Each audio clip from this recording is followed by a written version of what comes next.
Olá pessoal, tudo bem com vocês? Mais uma vez aqui, professor Pablo, mais uma aula aqui de matemática para a SEMEC, ok? Vocês aí, nossos alunos maravilhosos aí que estão em casa, vamos lá ficar ligados hoje nessa nossa aula de matemática. Hoje, pessoal, nós vamos dar continuidade à nossa última aula, mais uma vez sobre probabilidade estatística.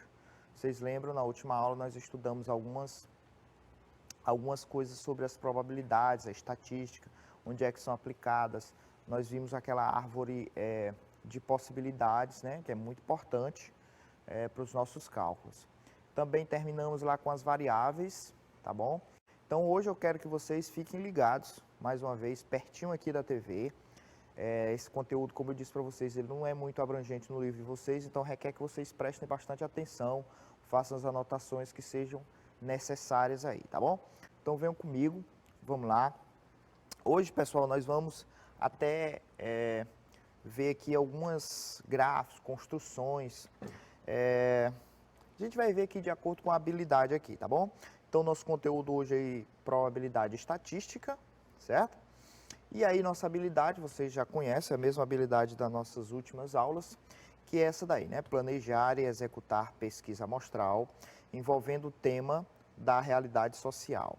E comunicar os resultados por meio de relatório contendo a avaliação de medidas de tendência central e da amplitude, tabelas e gráficos adequados, construídos com o apoio de planilhas eletrônicas. Hoje, nessas aulas de hoje, nós vamos ver essa questão das planilhas eletrônicas, construir gráficos através dessas planilhas, tá?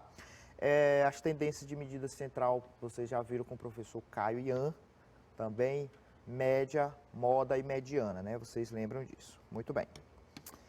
E aí, pessoal, olha, na nossa última aula, o que foi que a gente encerrou, nós terminamos nossa última aula vendo isso aí, a questão das variáveis, né? Nós vimos que as variáveis, elas podem ser quantitativas, que são aquelas que medem a quantidade, né? Por exemplo, a idade, a altura, peso, quantidade de vendas e etc. E as variáveis, elas também podem ser qualitativas, né? Que é quando elas não expressam um número, mas elas expressam uma qualidade do sujeito, da pessoa, da pesquisa em si, né? Nós podemos ver aí, por exemplo, questão do sexo, masculino e feminino, questão do nível de escolaridade, né? Vimos exemplos sobre isso também, né? E nós fizemos, desculpa, nós fizemos aí esse exercício, vocês fizeram, né? Sobre essa questão de classificar entre quantitativas e qualitativas, né? Então, nós vimos que a letra A, a cor dos cabelos dos alunos de uma sala, a cor dos cabelos, isso é uma variável qualitativa, né? Cor é a qualidade. O número de filhos de casais residentes em uma determinada rua, né? Número de filhos é um número, é uma quantidade, né? Então, é quantitativa. Na letra C, nós vimos aí o ponto obtido em cada jogada de um dado. Aquele ponto lá é quantitativa, essa variável, né? Que os pontos lá podem variar de 1 até 6, né? A naturalidade das pessoas que vivem na cidade de Teresina, até falamos. Teresina não só vive teresinense, tem pessoas que nasceram em outras cidades, né? São naturais de outras cidades. Então, de Altos, José de Freitas, Campo Maior, Timon, né? Então, não é um número, é uma qualidade. E também a escolaridade dos funcionários de uma empresa, escolaridade, fundamental, médio, superior. Então, também é uma quantidade, é uma qualidade, né? Então, essa variável é qualitativa. Muito bem. E para hoje, a gente vai ver outra classificação ainda das variáveis, pessoal. Essas são um pouco mais interessantes. Que essas variáveis, elas podem ser contínua, que é a variável, é aquela que expressa uma medida, como um valor real, por exemplo, peso e altura. Então, ela pode ser contínua ou discreta, tá certo? As variáveis, elas podem ser contínua ou discreta. Então, contínua é aquela que expressa uma medida, certo? Como um valor real. Por exemplo, como ele deu o exemplo aí de peso e altura. Tem um valor lá que a gente consegue determinar. E a variável discreta? Expressa o valor de uma contagem. Por exemplo, a idade, a quantidade de televisores numa casa, a quantidade de habitantes de uma cidade. Então, é quando você está fazendo uma contagem.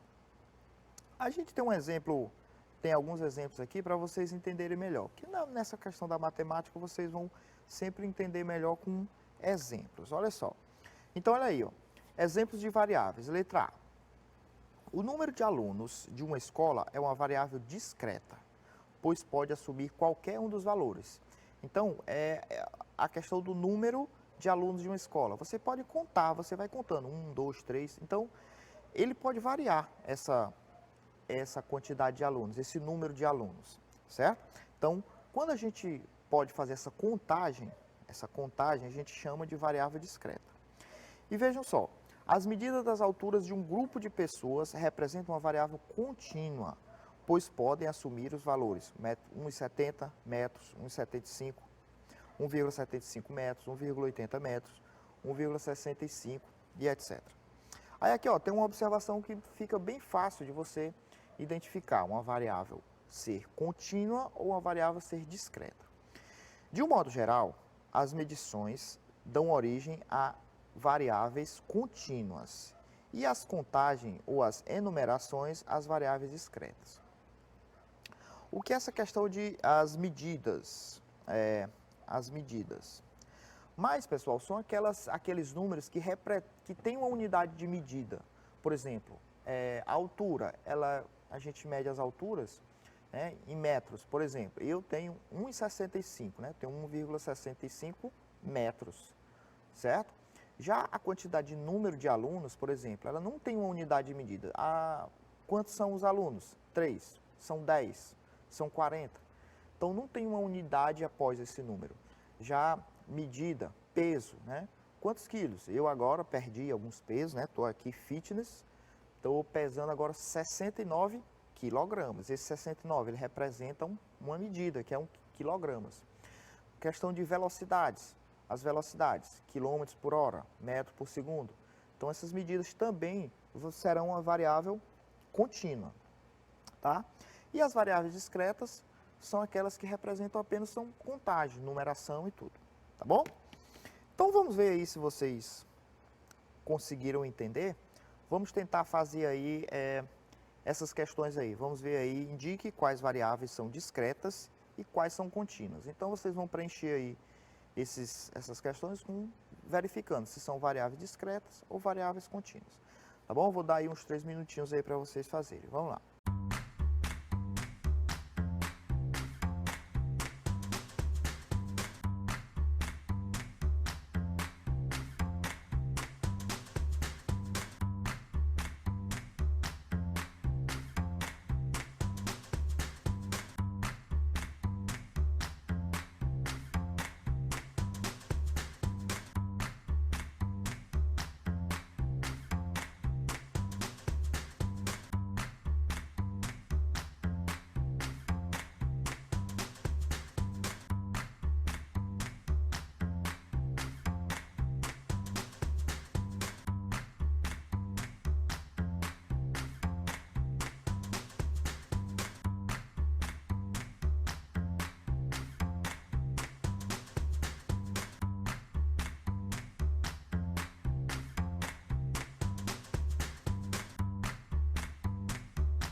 Vamos lá, pessoal.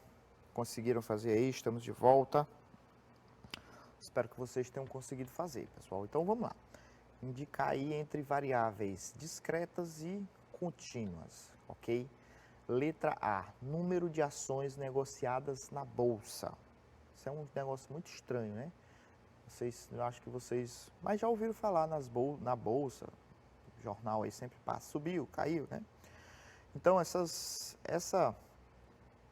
esse número de ações, ela é uma variável discreta, certo? Ela não é uma variável contínua, ela é uma variável discreta, porque ela só representa um número, né? Não tem uma unidade de medida, por exemplo.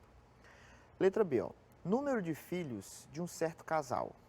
Então, também é uma variável discreta, né? Porque quantidade de filhos é 1, é 2, é 3, 4, 5, né? Não, como mais uma vez nós vimos na observação, não tem uma unidade de medida.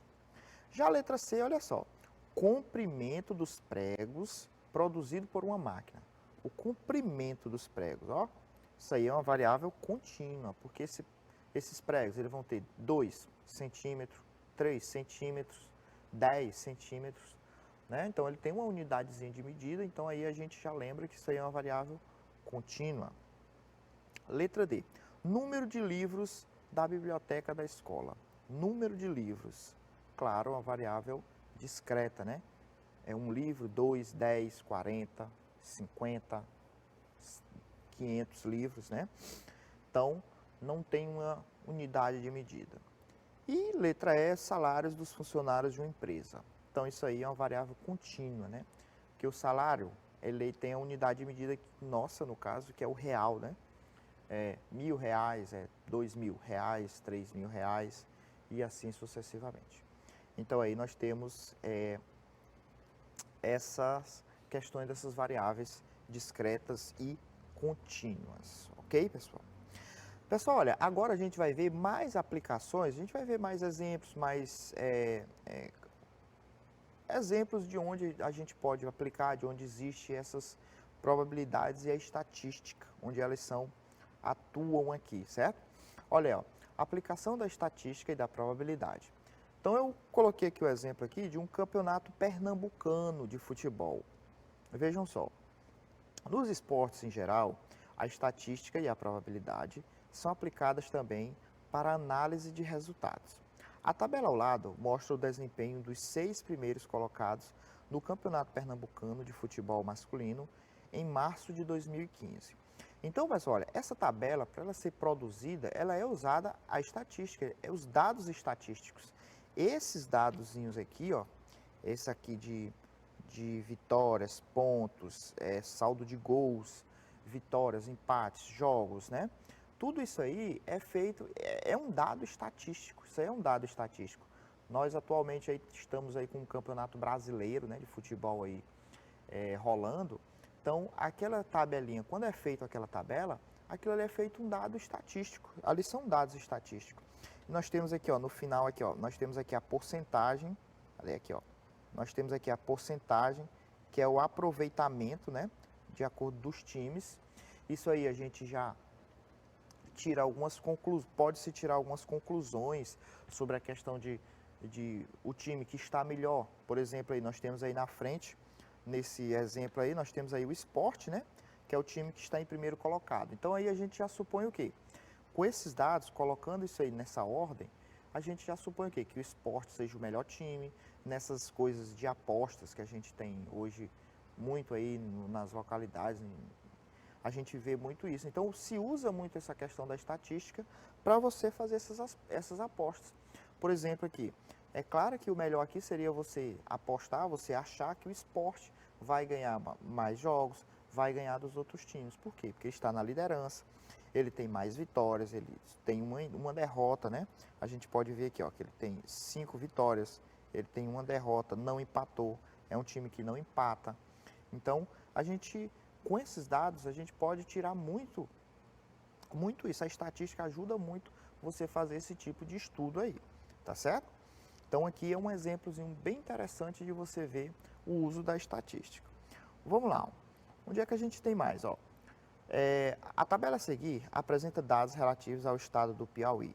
coletados pelo Instituto Brasileiro de Geografia e Estatística no ano de 2018. Então, outro dado que é muito interessante na estatística aí é esses dados coletados pelo IBGE, certo? O IBGE é um instituto brasileiro aí de geografia e estatística que faz os cálculos e vê as quantidades da população, enfim, faz vários estudos com relação à população existente, né, no Brasil, em cada estado. E aí eu peguei aí os dados de 2018 aqui do Piauí, tá? Nós temos aí a capital, claro, Teresina. Nós temos a população do estado em 2018 estimada, isso aí é uma estimativa, porque não foi o censo mesmo que iria contar efetivamente, seria agora em 2020, né? Nós temos aí o de 2010, né, que é a cada 10 anos. Em 2010, nós tínhamos aí 3.118.360 pessoas, habitantes aqui, né, no estado do Piauí. Agora, em 2020, seria feito um novo censo, para a gente saber isso aí exatamente, para fazer essa contagem mesmo exata. Mas aí, por conta da pandemia, né, esse censo foi suspenso, está programado para que aconteça em 2021, né? Mas a cada 10 anos, sempre o IBGE faz esse censo. Mas nesses anos intercalados, eles fazem essa estimativa, né? Como nós temos aí a estimativa, em 2018, a população estimada de 2018 do Piauí seria 3.264.531. E aqui, pessoal, olha, essas estatísticas são muito importantes para os governos, os governantes, fazer esses cálculos de renda, como é que anda a distribuição de renda. A estatística aqui, a gente vê uma aplicação muito importante, muito interessante com relação à geografia, né? Aqui é uma aplicação muito interessante da estatística na geografia. Isso aqui, esses dados aqui, a gente vê muito nos livros de geografia para o Brasil, né? Para o Piauí, para todos os estados. Então aqui você vê que a matemática ajuda as outras disciplinas. Então aqui, olha, esses dados são importantes para os governantes fazerem políticas públicas, ver onde é que tem mais necessidade, a população está aumentando, então há mais necessidade de outras políticas públicas, de construções de outros postos de saúde, quadras esportivas. Então tem tudo a ver, tudo é relacionado e tudo praticado a partir desse estudo da estatística, né, pessoal? Nós temos aqui a área do Piauí, que essa área aí, eu acredito, não sou a pessoa mais indicada para falar, mas eu acho que não muda essa área, né? Não, apesar de que ainda tem umas brigas aí com o estado do Ceará, com um pedaço de terras e tudo, mas teoricamente a área do Piauí ela não muda, né? 200 já foi resolvido, né? 251.577 quilômetros quadrados, certo? Isso aí é em quilômetros quadrados, está aqui, ó. A unidadezinha de medida, ela está aqui, quilômetros quadrados. A densidade demográfica, isso aí, não sei se vocês lembram esse conceito aí lá na geografia, a densidade demográfica é a quantidade de habitantes que tem por quilômetro quadrado, né?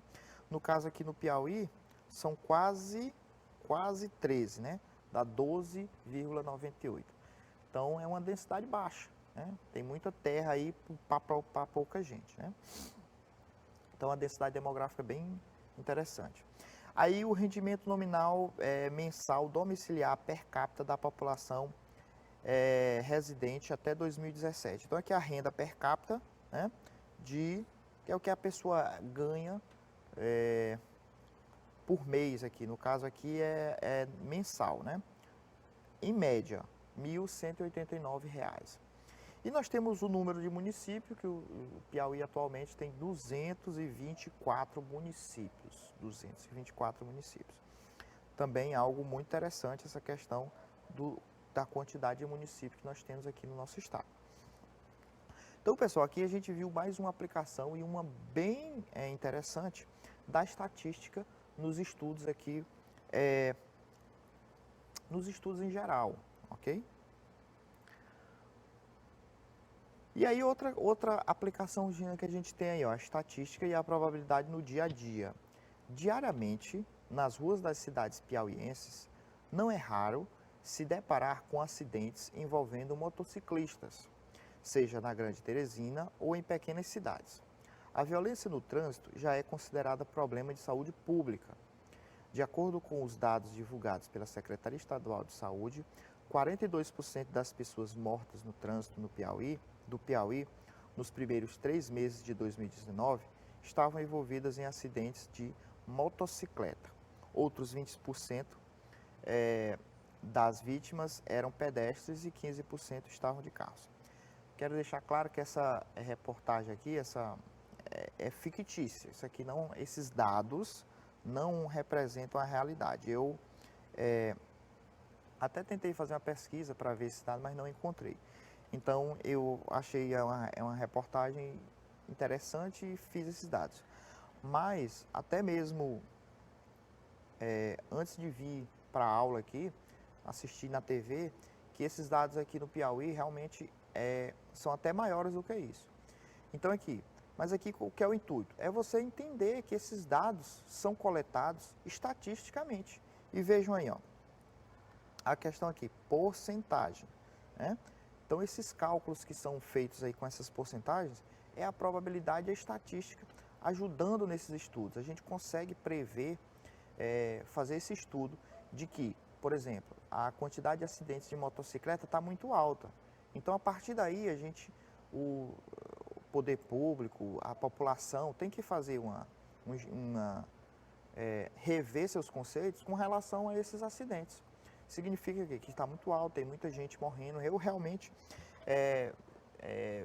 a gente pode constatar, acredito que vocês também vê aí na televisão, diariamente a gente consegue ver muitos acidentes provocados aqui no Piauí. E a maioria deles pela questão da motocicleta. O motoqueiro é quem sofre mais acidente e é bem mais vulnerável, né? A gente sempre vê esses problemas e acontece mais mortalidade com relação a esses motoqueiros, né?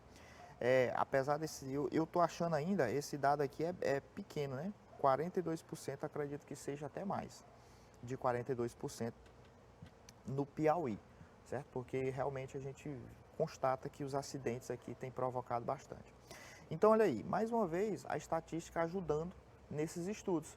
Um estudo feito dessa forma requer intervenção nessa questão do trânsito, principalmente na área dos motoqueiros. E aí a gente tem que desenvolver mais políticas públicas com relação a superar isso aí, né? Muito bem. Então, vejam só. Agora, pessoal, nós vamos ver aí, nós vamos passar para a parte de gráficos realmente, certo? Nós vamos passar para a parte de gráficos propriamente dita, que é estudar os gráficos. A gente vai ver alguns tipos de gráfico, vai tirar algumas conclusões a respeito dos gráficos. Vocês vão fazer, transformar tabelas em gráficos, porque a matemática ela carece realmente de uma leitura e organização e interpretação, né? Matemática não é só questão de calcular, ela requer muito dessa organização e dessa interpretação. E a gente vê isso principalmente nas questões gráficas, quando esses resultados aparecem em gráficos e tabelas, tá? Então é o que a gente vai começar a fazer a partir de agora. A gente vai fazer muitas leituras e interpretação de gráficos e tabelas.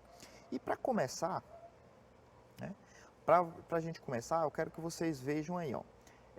O senhor José vende frutas na feira todos os dias. Ele anota o que vendeu, certo? Assim, as suas vendas foram. Então, aí tem uma semana toda aí do seu José feita aí. Ele vendeu aí, por exemplo, no domingo, 10 melancias, 12 maçãs, 30 bananas, 34 laranjas e 40 limões. O que é que eu quero que vocês façam aí, que eu vou dar um tempinho para vocês fazerem aí? Vocês vão montar uma tabela para ajudar o seu José aí a se organizar, tá? Informar qual é a quantidade vendida de cada fruta por dia. Faça o gráfico de colunas para ajudar o senhor João, é José, não é o João, a interpretar as suas vendas, tá? Trocar aqui o nome do homem, é o seu José. Então, olha, eu quero que vocês façam aí a tabela. Eu vou dar aí uns minutinhos, essa aula está quase no final, mas vou dar uns minutinhos aí para vocês fazerem essa tabela aí das vendas do seu José, tá bom? Vamos lá, tentem fazer aí, pessoal. Vou dar uns minutos.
E aí, pessoal, vocês conseguiram? Espero que vocês tenham feito aí a tabela. Façam aí a tabela. Nossa aula está acabando.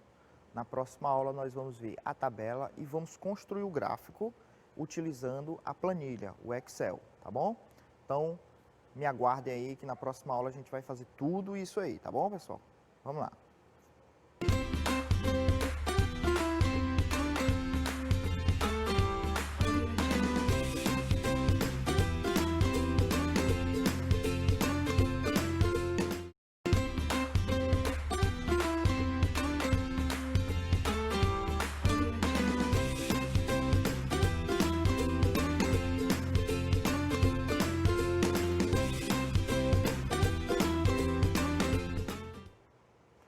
Vamos lá, pessoal, voltei, como eu disse a vocês, vamos lá partir para nossas atividades. Essa aula agora aqui a gente vai fazer muita atividade analisando o gráfico, visualizando, olhando direitinho, respondendo. E na aula passada eu deixei aí uma atividadezinha com vocês, né? Espero que vocês tenham feito aí a tabela. E aí nós vamos ver aqui a tabela, eu já fiz aqui a minha, bonitinha. E vamos ver aí o gráfico também, tá? Então vamos lá. Primeiro, claro, nossa habilidade que a gente já vem tratando essa semana toda dessa habilidade, né?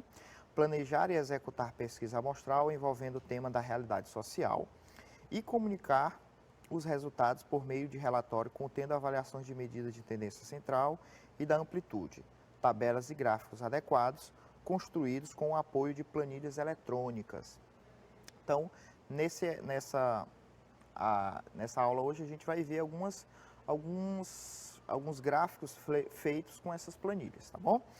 E vamos começar até com ele, né? Nossa atividade que eu deixei com vocês, tá?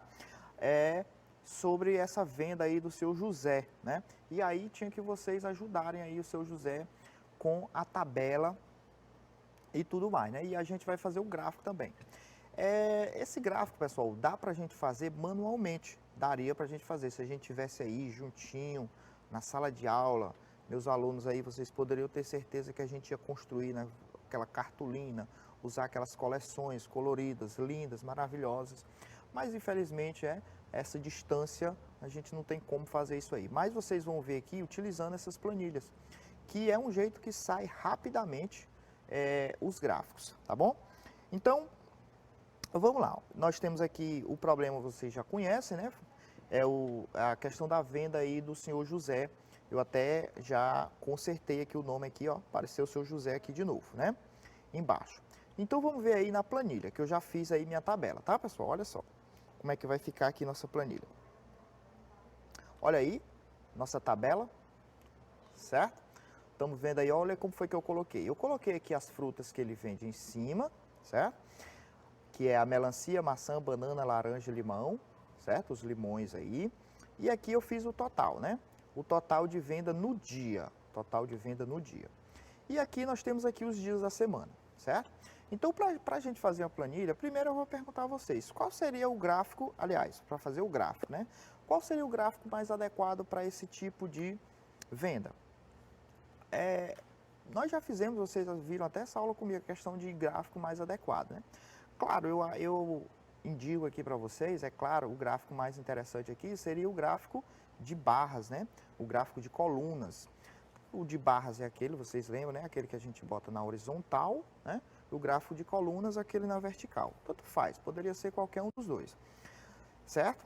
O gráfico de pizza, ele não é adequado, né? Porque o gráfico de pizza é aquele gráfico em que a gente faz um estudo de uma coisa e está lá o 100%, que tudo vai dar 100%, e a gente consegue ver aquele gráfico de pizza. E nós vimos aquele gráfico de linha, né? O gráfico de linha seria, se fosse, a gente poderia fazer o gráfico de linha se fosse um produto só. Aqui seria o indicado, um produto só. Aí no domingo vendeu tanto, por exemplo, a melancia. Se a gente fosse fazer o gráfico, se fosse a venda do Sr. José, fosse só melancias. Aí nós vamos ver, no domingo ele vendeu 10, na segunda vendeu 15, aumentou. Na terça, 8. Então, aí seria adequado o gráfico de linha, que a gente iria ver, né, o dia que ele vendeu mais, o dia que ele vendeu menos.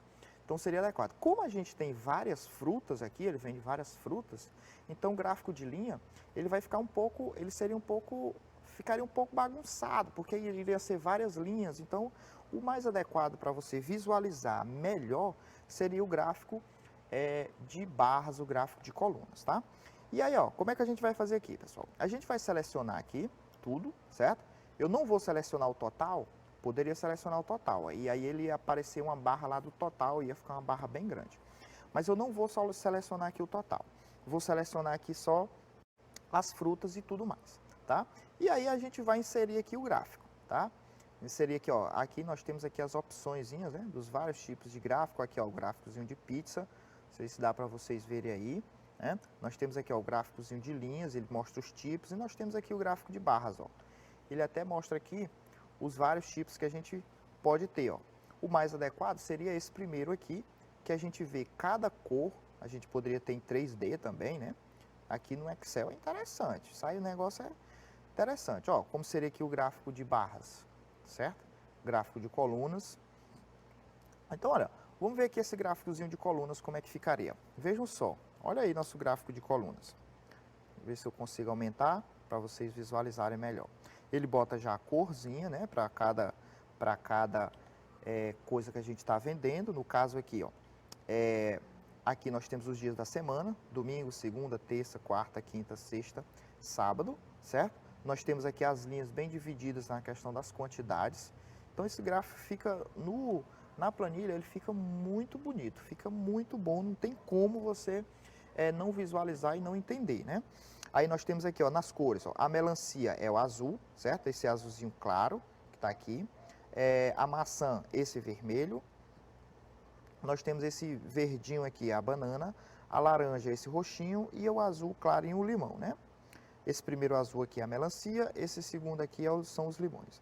E aí vocês podem ver até, ó, por exemplo, nessa sexta-feira, ó, tá faltando um aqui, ó. Tá faltando o vermelho. É a maçã, né? Mas por quê, ó? Porque a maçã, nessa sexta-feira, ó, ele não vendeu nenhum. Vocês podem ver aí na tabela que ele não vendeu nenhuma maçã nessa sexta-feira. A mesma coisa acontece aqui, ó, na quarta-feira. Também está faltando aqui, ó. Quarta-feira que está faltando, deixa eu ver aqui, ficou grande. Deixa eu ver se eu consigo transferir ele para cá, mexer ele para cá. Pronto, para a gente ver, ó. Aqui, ó. Também, ó, a banana não foi vendido na quinta-feira. Então, assim, o gráfico, ele fica muito bom, pessoal. Fica muito interessante para vocês verem aí o gráficozinho dessa tabela, tá bom? Então, vamos lá. Vamos voltar lá para nossos slides. Beleza. Então, ficou aí bem interessantezinho. Vocês viram aí a tabelazinha feita através desse problemazinho aí, certo? Então vamos lá, vamos partir para outra atividade. Essa atividadezinha aí é mais interessante. Isso daí seria interessante porque vocês poderiam até fazer a pintura e tudo, né? Então, vamos ver aí, ó, montando um gráfico. Eu já fiz aí um exemplozinho aqui do gráfico, né? Tem mais ou menos aqui o gráfico. Vocês só vão precisar colorir aí, tá? Vou dar 2 minutinhos aí para vocês responderem aí essa atividade aí. É bem rápido, bem fácil aí, tá? Vamos lá, pessoal.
Vamos lá, pessoal, de volta. Essa daí bem simples, né? A gente tem que botar atividadezinha simples também para vocês, né? Então, a sala de aula tá aí, né? E a primeira pergunta aí, a letra A, ele quer saber o número de meninas. Quantas meninas tem nesta sala, né? Então vamos lá. Então, nós temos aqui a Maria, nós temos aqui Pedro, Luiz, Bruna, nós temos aqui João, Yuri, Carla, certo? Sofia, nós temos Arthur, André, Paulo e Lúcia. Pronto.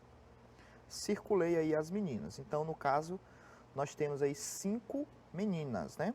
Então, aqui é 5. Muito bem. Letra B, o número de meninos. Então, meninos, o que sobrou aqui, né? 1, 2, 3, 4, 5, 6, 7. Então, meninos, nós temos 7. E o total de alunos, a gente pode somar, né? 5 mais 7 vai dar 12.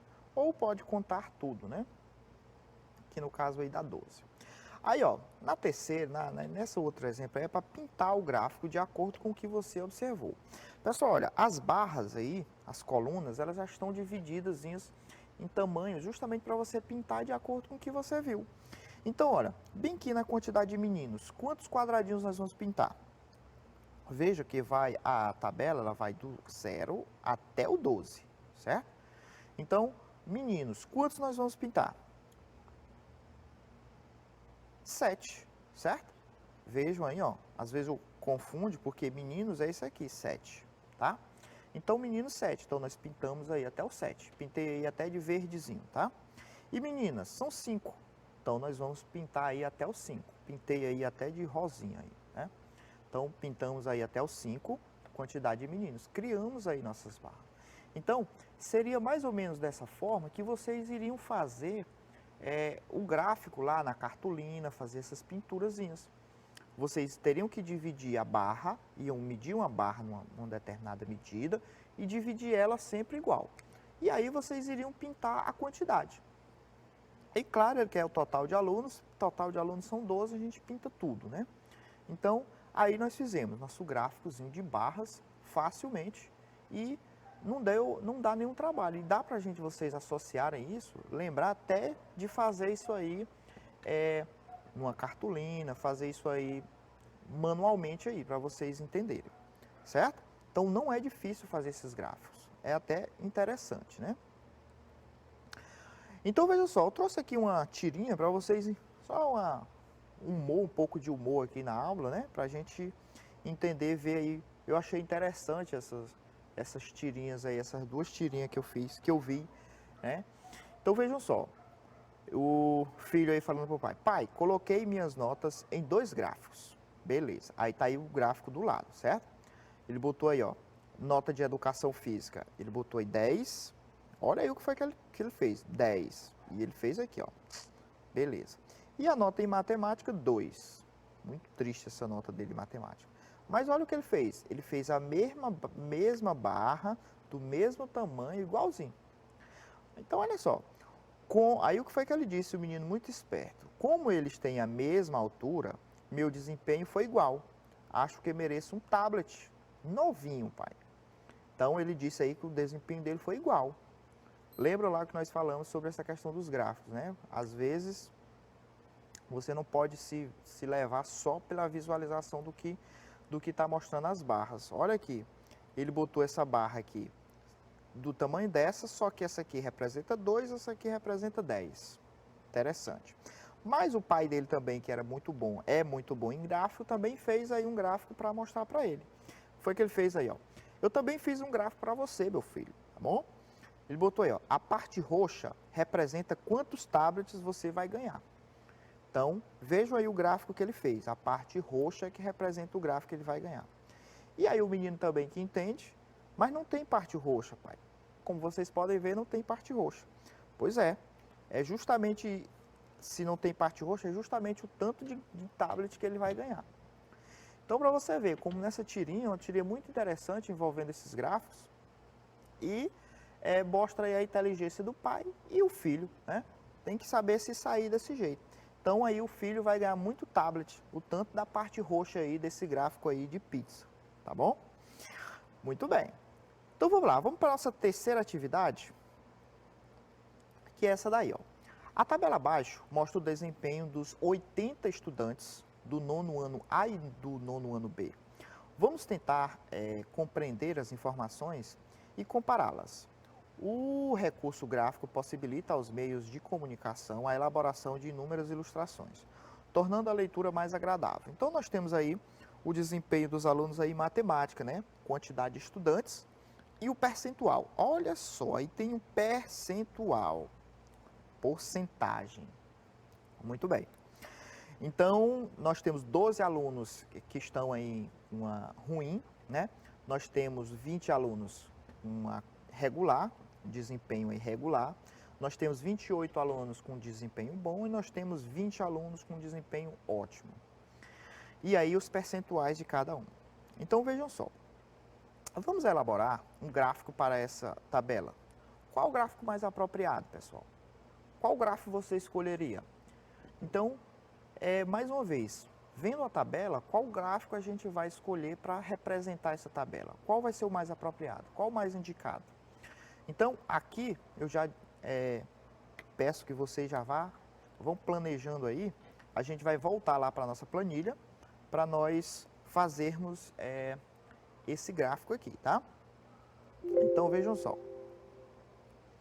Vamos voltar aqui, eu já fiz também, já coloquei essa tabela aqui, ó. Temos aí nossa tabela, tá? Então, tá aí o desempenho, nossa tabelinha. E aí eu pergunto a vocês, qual seria nosso gráfico mais indicado?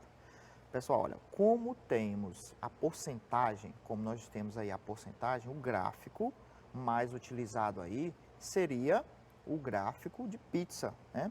Nós temos até aqui a representação aqui, ó, dos 100% aqui, ó. Nós temos aí o 100%, que representa toda a pesquisa. Então, como é que nós faríamos aqui nosso gráfico de pizza? Vamos selecionar aqui, ó. Eu poderia selecionar as porcentagens, mas não é necessário, porque o sistema, ele mesmo faz o cálculo e ele já mede a porcentagem. Quer ver? Vamos ver só. Vamos inserir aqui, ó, nosso gráfico de pizza, certo? Olha aí como é que ficaria nosso gráficozinho de pizza. A gente tem até vários métodos aqui, como é que fica com a cor mais escuro, ó, mais bonitinho e tal. Nós temos com os números, olha aí. Vou botar isso aqui, ó, porque ele já aparece os números das porcentagens. Veja que eu não seleciono as porcentagens, porém, o gráfico ele mostra aí as porcentagens, né? Nós temos aqui, ó, esse roxo. O que é que representa o roxo, pessoal? Desempenho ruim, certo? Desempenho ruim, que são 12 alunos. Regular, esse vermelhinho aqui, ó, regular, 25%. Não, desculpa, o roxo é o ótimo, né? O roxo aqui é o ótimo, certo? Ruim é o azul. Eu estou aqui quase um daltônico aqui, sem enxergar as cores, certo? Então, o azul é o ruim, que é o 15%, tá aqui. Aí aqui vai regular 25%, bom 35%, que é o verdinho, e volta lá para o ótimo 25%. Então ele faz o giro aqui, ó, e divide aí já exatamente. Para fazer esse gráfico aqui manualmente, fazer lá na cartolina, vocês fazerem, aqui ele requer um cálculo. A gente precisa fazer um cálculo, a gente precisa calcular esse ângulo que vai dar essa aberturazinha aqui, né? Porque aqui nós temos um ângulo, né, pessoal? Então ele vai precisar calcular esse ângulo dessa abertura. Vocês lembram que a circunferência ela tem 360 graus. Então a gente tem todo um cálculozinho de acordo com a porcentagem, quantos por cento de 360 graus. Por exemplo, 25% aqui, ó, essa região aqui, ela é 25% da pesquisa, certo? Ó, esses 25% que nós temos aqui. Como ela é 25%, então, quando a gente vai montar o gráfico, a gente precisa fazer um ângulo aí que seja 25% do total, dos 360. E até 25% é fácil da gente calcular, porque 25% é um quarto, né? Um quarto de 360 é 90 graus. Por isso que vocês podem ver, ó, que aqui está um ângulozinho reto, né? A gente não está vendo aqui o ângulo, mas a gente consegue identificar que isso aí é um ângulo de 90 graus.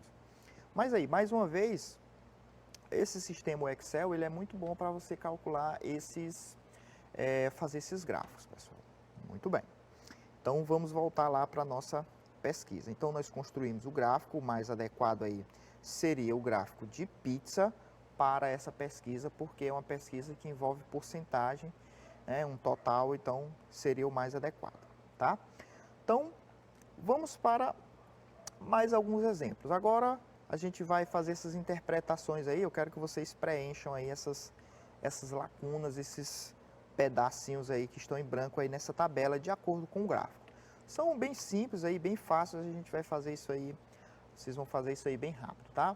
2 minutinhos aí para vocês fazerem. Vamos lá, pessoal.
Vamos lá, pessoal, essa aí rápido, fácil, né?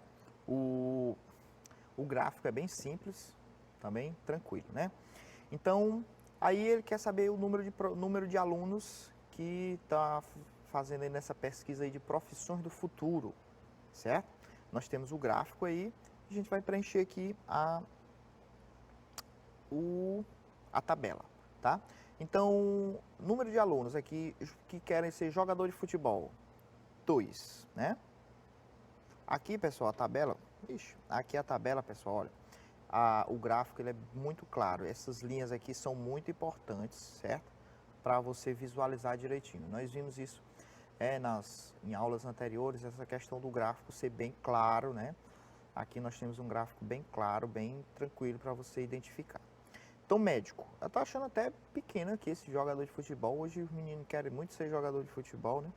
Médico, pessoal, médico, aqui ó, assim ó, por que jogador de futebol é 2? Por que eu sei que jogador de futebol aqui é vermelho? Aqui, nós temos aqui ó, vermelhinho, jogador de futebol, certo? Médico é o amarelo, amarelo só 1, muito pouco, né? Dentista, azul, o azul dentista tá lá no 3, então 3. Advogado, advogado aqui é o roxinho, né? Tá lá no 6, então 6. E ator, nós temos aqui o verdinho que é 4. Nós temos aqui o verdinho que é 4. E aí o total de estudantes pesquisados, claro, para a gente saber o total, basta somar, né? 2 mais 1 dá 3, 3 mais 3 dá 6, 6 mais 6 é 12, 12 mais 4 vai dar um total de 16 alunos pesquisados, certo, pessoal? Então, esse gráfico aí é bem simples, bem fácil de você visualizar, né? Vamos ver outro. Vamos fazer isso agora com outro gráfico, tá? Olha aí um gráficozinho de barras, né? Um gráficozinho aí de barras para vocês fazerem aí. Ele já está dividido aí menos, né? E essas coisas aí às vezes confundem os alunos. Vamos fazer logo, porque nosso tempo está terminando, tá, pessoal? Então isso aí, pessoal, é cor preferida. Eles estão uma pesquisa aí sobre cores preferidas. Então o vermelho, aqui ó, não tem legenda porque a própria barra já indica a cor aqui, né? Vermelho, aqui vermelho. Aí isso aqui confunde às vezes os alunos porque ó, não tem linha aqui dividindo, né? Mas isso aqui está bem no meio, pessoal, bem no meio. Aí você tem que ver o seguinte, aqui onde é que está dividindo a linha? Está do 0 até o 2. Tem gente que às vezes confunde aqui o meio, no meio aqui, pessoal, é 1, certo? Não é meio, não é meio, é 1. Por quê? Porque está dividindo ao meio, só que está dividindo ao meio o quê? De 0 até 2. Então, bem no meio de 0 até 2 é o 1. Então, aqui, ó, aqui vai ser o 3, né? Aqui vai ser o 5, aqui vai ser o 7, está entre 6 e 8. Aqui vai ser o 9 e aqui vai ser o 11. Então, a gente consegue aí fazer, né? Olha aí, vermelho, só uma cor preferida é o vermelho. Castanho, tá lá, só uma cor também, certo? Esses aqui, pessoal, tá bem no meio aqui, ó. Bem no meio, certo? Laranja, laranja lá chegou lá no 4, certo? Verde também chegou lá no 4. Preto não chegou no 4, tá no meio, então é 3. Roxo também tá no meio, 3. Rosa também está no meio lá, né? 3. No meio entre 2 e 4. E o azul, esse azul aí que bateu todos os recordes, o azul aí deu 11. Preferência aí 11. E o total? Fazer a continha, somar aí para a gente ver, né? Então vamos lá, vamos ver se eu faço a conta certa. 1 mais 1 dá 2. 2 mais 4, 6. 6 mais 4, 10. 13, né? Mais 3 dá 13, 13 mais 3, 16, 16 mais 3, 19, 19 mais 11, pessoal, vai dar 30, certo? Então, nessa pesquisa aí foram 30 alunos pesquisados, 30 alunos pesquisados. Então, pessoal, nosso tempo aí está encerrando. Eu espero que vocês tenham gostado dessas aulas essa semana. Essa semana foram umas aulas bem interessantes, né? Nós deixamos um pouco de lado aquele cálculo pesado da matemática que vocês às vezes têm muita dificuldade. Passamos mais para esses conteúdos de análise, de observação, verificação. Eu espero que vocês tenham gostado aí dessas aulas dessa semana, né? Muitos alunos gostam, outros preferem os cálculos mesmo, mas a gente tem sempre que fazer essa mesclagem aí durante essas aulas, principalmente essas aulas remotas. Então, pessoal, espero que vocês tenham gostado mais uma vez. Muita calma, fiquem com Deus, fiquem em casa e até a próxima aula.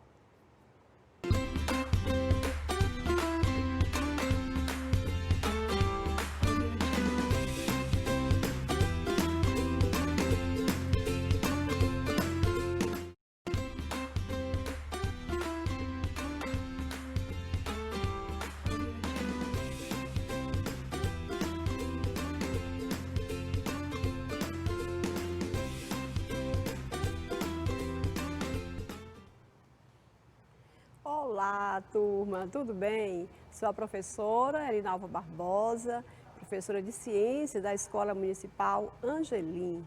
Um grande abraço para os meus alunos, né, e para os demais alunos da rede municipal. Bom, na aula de hoje nós iremos continuar naquele capítulo de número 7, que fala sobre cinemática, tá? Só que hoje nós vamos enfatizar a queda livre dos corpos e também a gravidade, tá certo? A gravitação. Pois bem, então eu gostaria que vocês pegassem os livros, né, os cadernos para fazer as anotações e também participar, né, da resolução de questões. Vamos conferir a nossa aula, tá certo? Vamos lá. Bom, gente, como eu disse, né, a respeito da aula de hoje, nós iremos trabalhar a queda livre, né, e a aceleração da gravidade, tá certo? Um tópico ainda que está presente na cinemática, tá? Pois bem, como eu disse anteriormente, que está no capítulo de número 7. Pois bem, então, gente, a habilidade da nossa aula é entender a gravitação universal como força que age sobre todos os corpos do universo. Inclusive, nessa habilidade, nós vamos colocar exatamente a queda livre dos corpos, tá certo? Pois vamos lá. Então, gente, nós iremos iniciar mostrando aqui essa imagem que identifica, né, que mostra uma queda dos corpos, né? Só que antes de explicar essa imagem, eu gostaria de fazer uma pergunta. Por exemplo, gente, aqui na minha mão eu tenho um controle, né? Então eu posso perguntar assim, gente, o que aconteceria se eu, Tati, jogasse o controle no chão, né? Então o que aconteceria com esse controle? Consequentemente, ele vai cair, né, gente? Ele vai cair no chão, vai cair no sol. Pois bem, agora eu te pergunto, gente, se eu soltar esse controle, como será o movimento da queda do controle? Como será a velocidade? Será que essa velocidade de queda é constante? Será que essa velocidade, ela varia, né? Então, eu acredito que vocês devem estar pensando assim, professora, é muito difícil, né, para responder essa pergunta, não é verdade? Por quê? Porque o movimento de queda, gente, é um movimento muito rápido, não é verdade? Então, eu vou contar uma novidade, tá? Vocês sabiam que existem técnicas para fotografar a queda de corpos, ou seja, a posição de objetos que estão caindo? Pois existem, tá? Existem essas técnicas de fotografias. Inclusive, essa imagem que eu tenho aqui é resultado dessas técnicas de fotografias, tá? Então, por exemplo, olha como é que eu vou interpretar essas imagens, tá?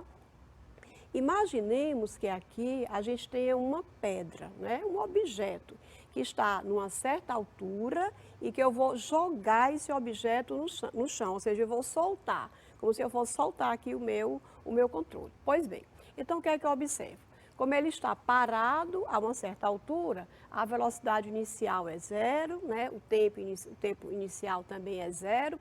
Agora, o que é que eu observo? Eu estou observando que ao longo da queda, tá, gente, essa pedra ou esse objeto, gente, ele está mudando de posição, né? A posição está mudando muito em relação ao mesmo intervalo de tempo, tá? Significa dizer o quê? Que essa pedra ou esse objeto está percorrendo espaços diferentes no mesmo tempo, no mesmo intervalo de tempo. Então, se isso está acontecendo, qual é a conclusão que eu chego? Bom, professor, então não se trata de movimento uniforme, porque no movimento uniforme, o que que acontece? Um móvel vai percorrer espaços iguais em tempos iguais, né? Para poder a velocidade ser constante, não é verdade?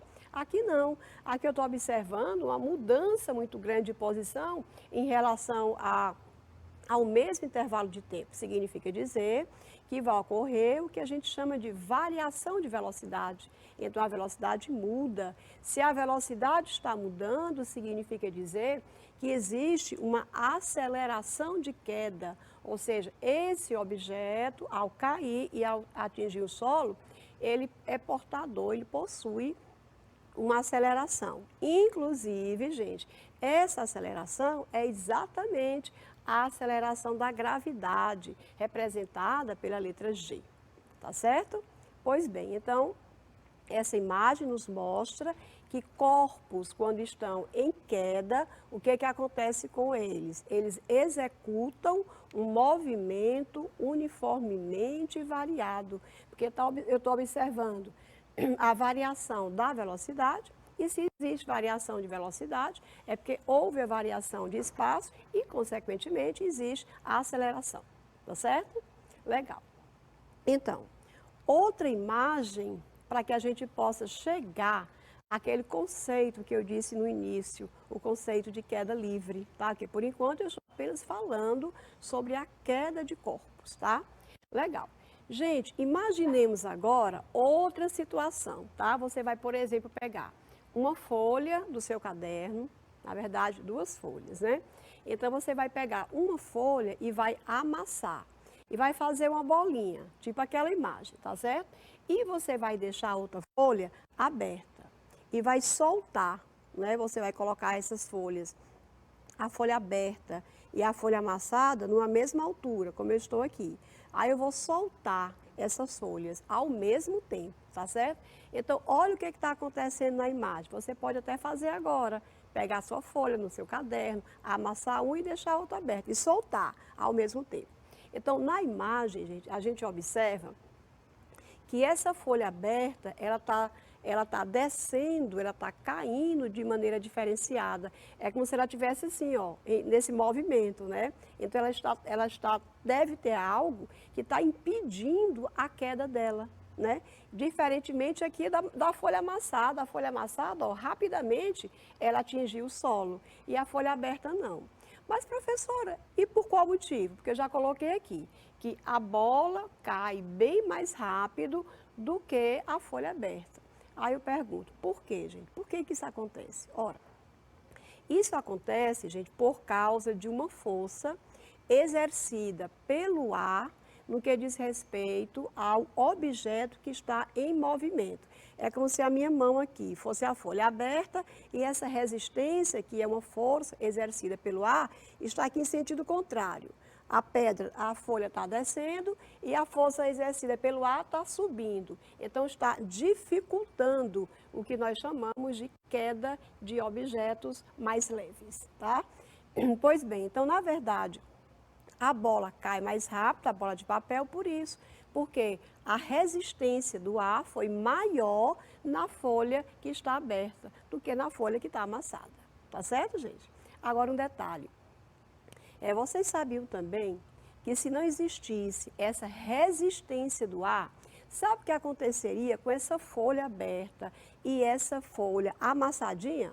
Gente, chegariam ao mesmo tempo no solo ou em qualquer lugar que eu estivesse jogando elas, tá certo?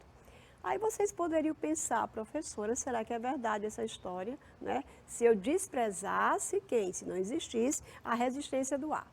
Pois bem, eu vou contar aqui um pouquinho de história, né? Um pouco de história para que a gente compreenda essa possibilidade que eu acabei de falar. Gente, por volta de 300 anos antes de Cristo, existiu um filósofo grego que nós conhecemos muito, né? Aristóteles, né?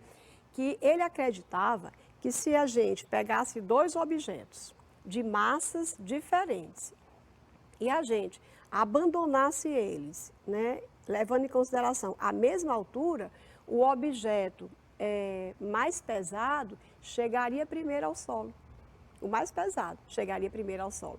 Gente, esse pensamento, alguns chamam de crença, né? Ela perdurou durante muito tempo, o pensamento de Aristóteles. Porém, olha o que acontece. Por volta do século XVII, o físico, né? Galileu Galilei, que todo mundo conhece, já ouviu falar, né, gente? Físico, matemático, astrônomo. Olha o que ele fez.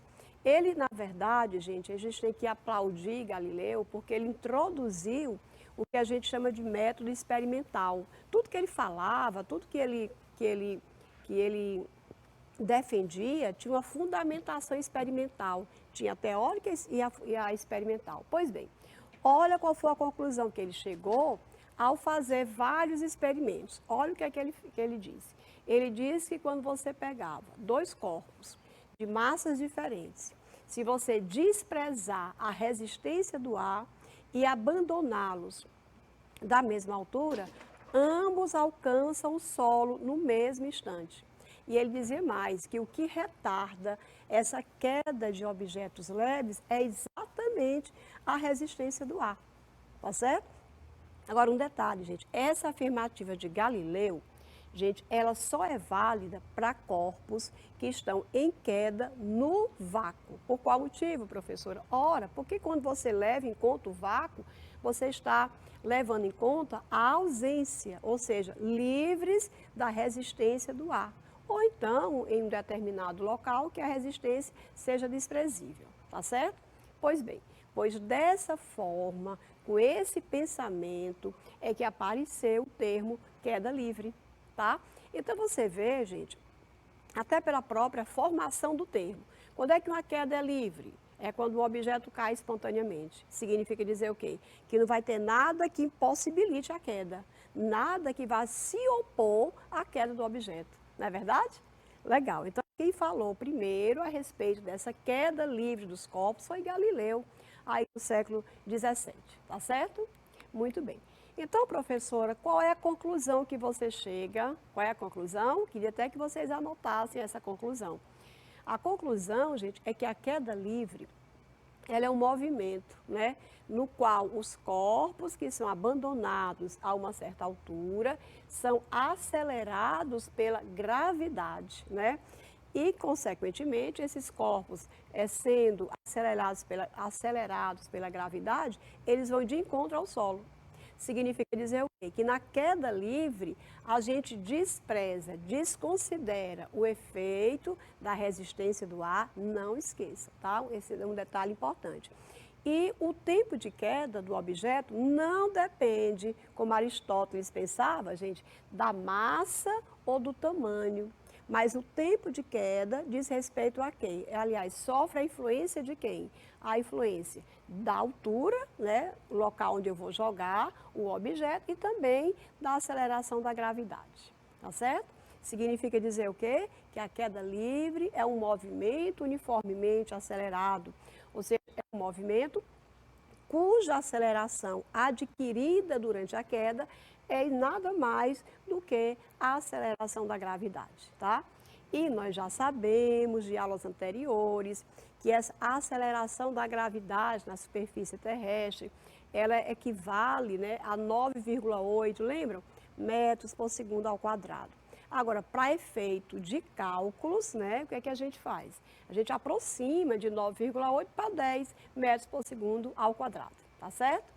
Pois bem, então nós definimos, né, o que é a queda livre, tá certo? E a gente também, eu gosto sempre de dizer que esses termos que usamos, eles nunca são dados à toa, não é, gente? Eles são dados de acordo com com o próprio acontecimento, não é verdade? Pois bem, olha essa curiosidade que eu coloquei aqui. Gente, em 1971, teve um astronauta que participava daquela missão Apollo 15, né? E quando ele chegou na Lua, olha o que foi que ele fez. A chegada dele lá no piso lunar, né? No solo lunar. Olha o que é que ele fez. Ele fez uma demonstração do pensamento de Galileu Galilei no que diz respeito à queda livre dos corpos. Então, o que é que ele fez? Ele pegou um martelo, ó, aqui é o martelo, tá?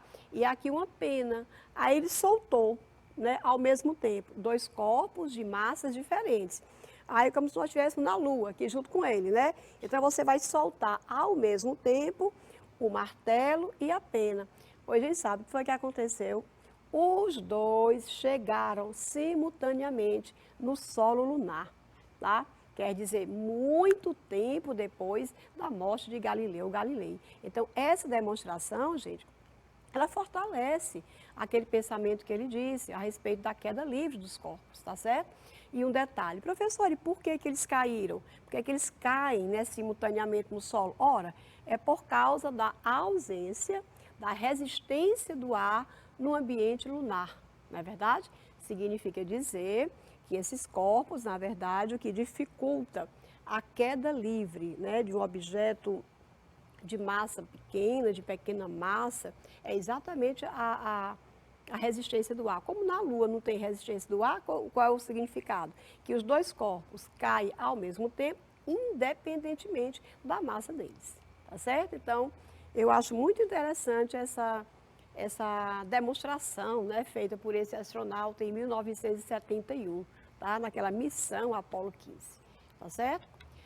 Pois bem, só que também, gente, estudarmos essa queda livre, esse movimento, né, uniformemente variado, acelerado, nós temos que aprender algumas fórmulas, né? Então você pode pensar, professor, esse assunto tem fórmula demais, né?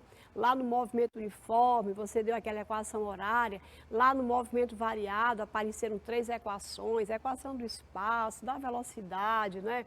Mas é necessário a gente trabalhar também, gente, essas fórmulas. Agora, tem uma coisa que eu sempre digo, que a gente tem que aprender, claro, a fórmula, né?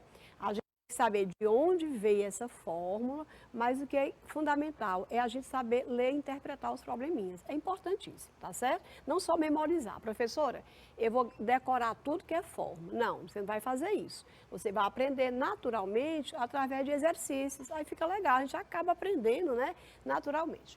Pois bem, então existe uma fórmula que se usa muito, né, ao se trabalhar a queda livre dos corpos, que é essa fórmula que determina a velocidade da queda de um corpo, né, no que diz respeito, ou associando em relação à gravidade e o tempo. Então, para a gente calcular essa velocidade, basta a gente multiplicar g vezes t. Professor, então o que é V? Velocidade. O que é G? Gravidade. E o que é T? Tempo. Vocês sabiam que essa fórmula da velocidade, essa fórmula que me permite calcular a velocidade de queda de um corpo, ela foi originada, ela provém daquela fórmula da aceleração, que vocês já estudaram em aulas anteriores, vocês lembram? A aceleração é a variação da velocidade pelo tempo, no intervalo de tempo, né? Aí, resultado, eu sei que a variação da velocidade é a velocidade final menos a inicial. A variação do tempo é o tempo final menos o tempo inicial, lembram? Então, quando o corpo está em queda livre, a velocidade inicial é 0 e o tempo inicial é 0. Pois se eu colocar esses dois zeros naquela equação, eu chego a essa. Tá? É a equação, é a fórmula da velocidade para calcular exatamente a velocidade na queda livre dos corpos, tá certo? Pois bem, tem a primeira fórmula. A segunda é essa aqui. Existe outra fórmula para relacionar a altura e tempo.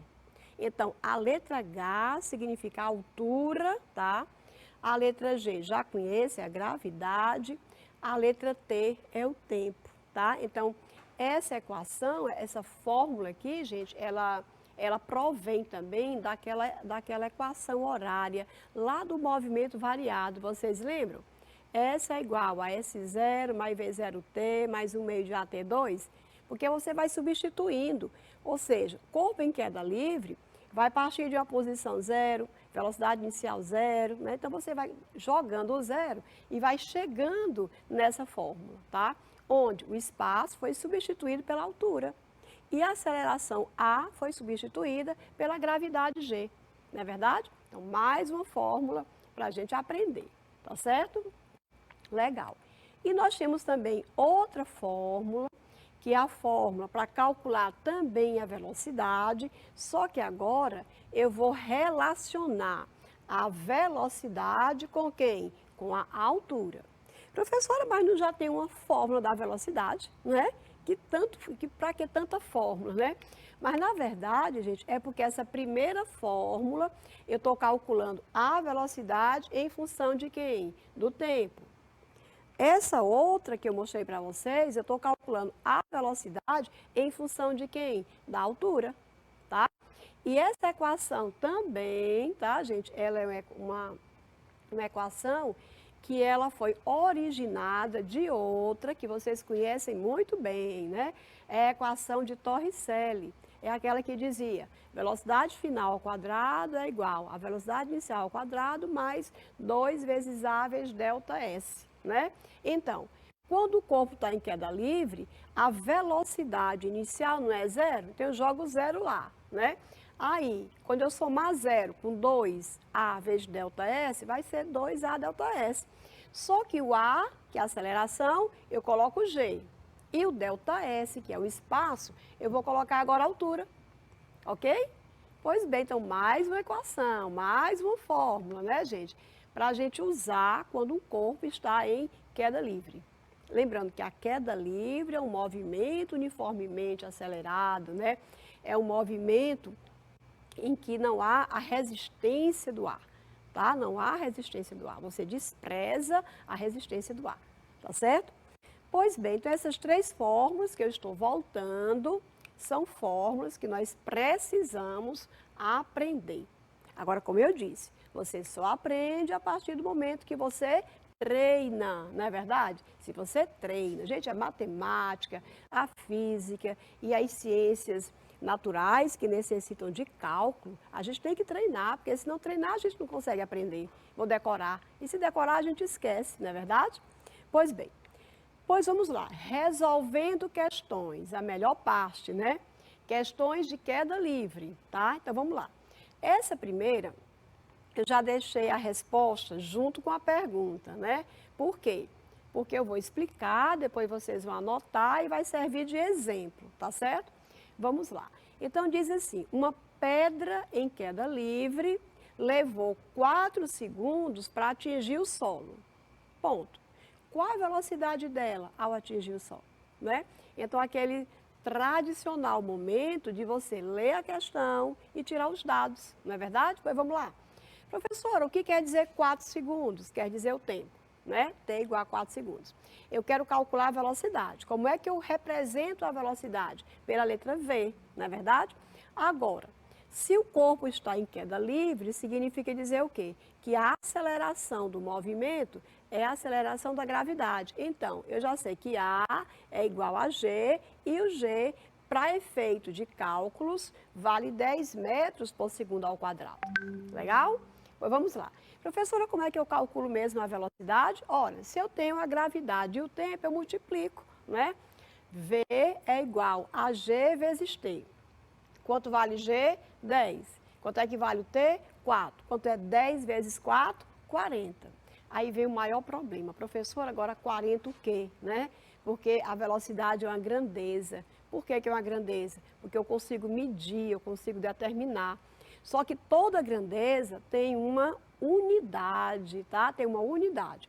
Como o tempo está em segundos, né? E a aceleração da gravidade está em metros por segundo, significa dizer que nós estamos no sistema internacional, aquele sistema padrão de unidade, tá? Então, consequentemente, a unidade da velocidade vai ser metros por segundo, né? Você considera a unidade do espaço e a unidade do tempo, não é verdade? Então, a resposta é 40 metros por segundo. Ok? Eu vou esperar aqui alguns minutos, alguns segundos, né? Para que vocês possam anotar. Tá certo? Vou aguardar.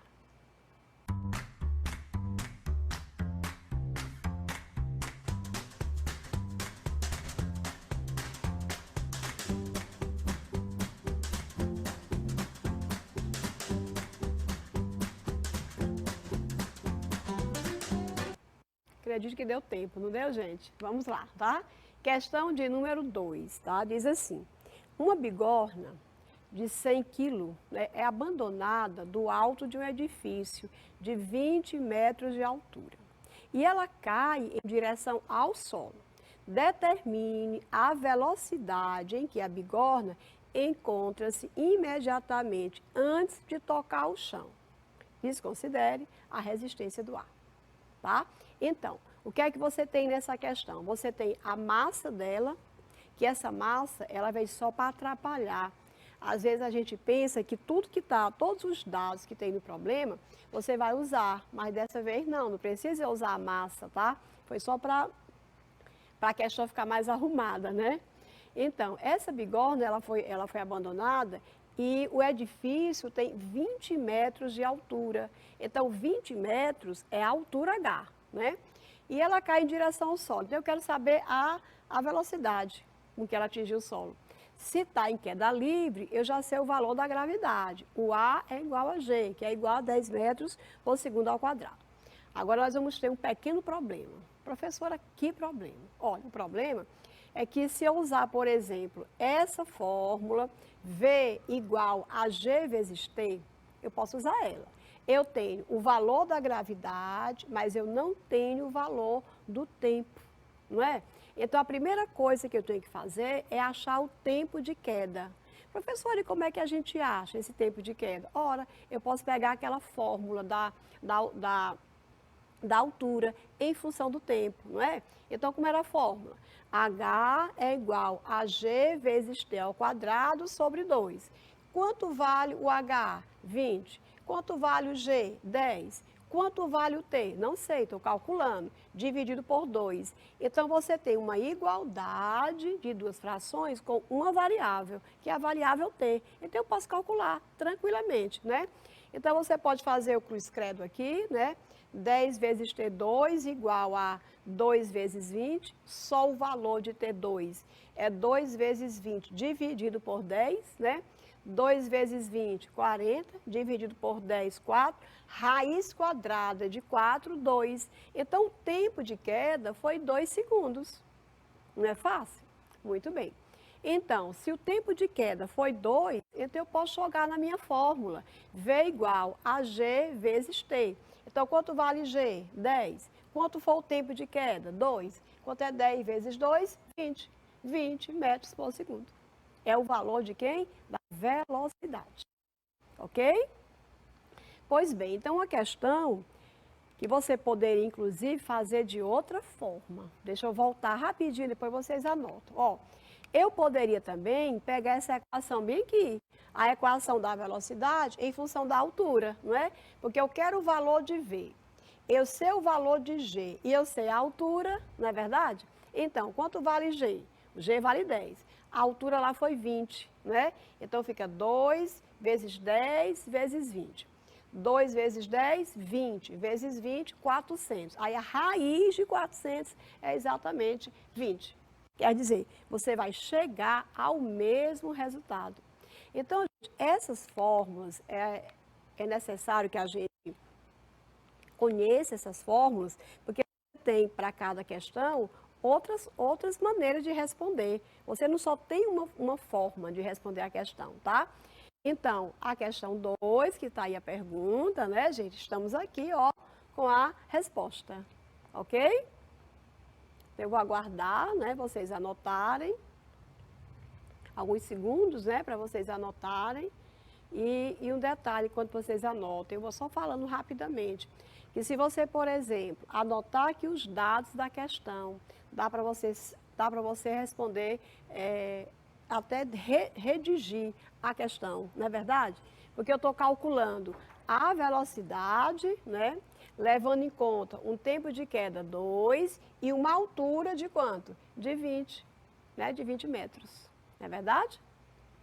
Muito bem, então vamos aguardar aqui mais alguns segundos.